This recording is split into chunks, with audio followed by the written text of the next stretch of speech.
Et le sentiment religieux en Chine?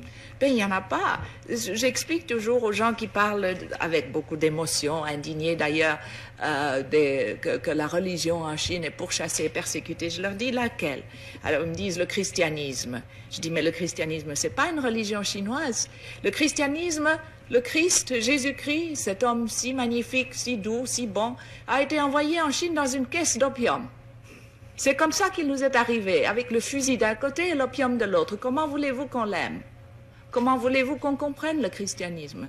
La première chose que les missionnaires faisaient quand ils étaient un peu casés, c'était durant les temps de famine et d'inondation, quand les pauvres paysans n'en pouvaient plus, de les convertir en leur donnant un bol de riz. Vous mangez, on vous baptise. Si vous ne voulez pas être baptisé, vous ne mangez pas.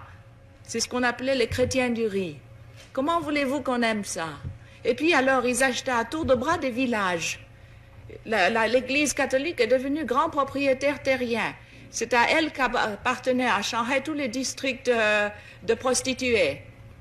Comment voulez-vous qu'on respecte une église comme ça? Ça, c'est le christianisme. Et je ne parle pas du protestantisme, qui était tout aussi mauvais. Le bouddhisme aussi a été importé. La Chine elle-même n'a jamais pu évoquer, n'a jamais vraiment créé une religion. C'est vraiment extraordinaire. Elle a eu le moralisme avec Confucius.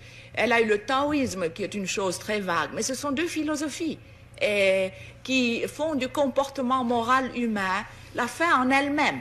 Il n'y a pas un ciel, il n'y a pas un paradis, il n'y a pas au-delà de la vie une vie meilleure. Ça s'arrête avec la mort. Il n'y a pas d'enfer non plus. Il n'y a pas d'enfer non plus. Il n'y a donc jamais eu de religion traditionnelle théiste en Chine? Non, pas vraiment organisé. Il y a eu un peu d'animisme et puis il y a le bouddhisme qui est venu de l'Inde, qui a subi quelques modifications. Mais la Chine elle-même n'a jamais évolué une religion. Mais elle a évolué des moralités, le confucianisme, le taoïsme, etc.